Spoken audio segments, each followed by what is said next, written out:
How to fix games not opening on Windows 11. What is up everybody? In this quick tutorial, I'm going to be showing you guys how you can easily fix this issue.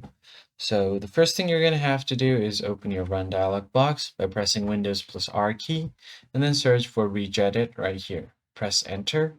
Now your PC will ask you to open the registry editor. Go ahead and allow it. So once that is done, all you have to do is find this folder HK classes root and then click on this. Once you have done that, you're just going to have to scroll through and find the .exe folder and then click on it. Once you click on it, you'll find the default value type. Just double click on it to open it and make sure that the value data is set to exe file. Now click on OK.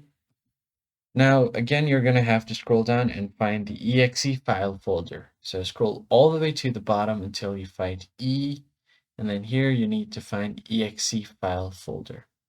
So let me just find it, which should be right around here, this right here, exe file. Click on it, and click on default.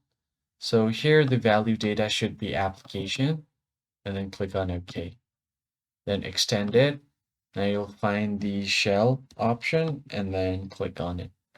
Now once you're here, right click on the default value, click on modify, and make sure this needs to be the value data needs to be empty, and then click on OK. Now once that is done, just close it out. Go ahead and collapse all of these folders. And once that is done, just close it out and give your PC a restart and you should be good to go. I hope this tutorial was helpful. I'll see you guys on the next one.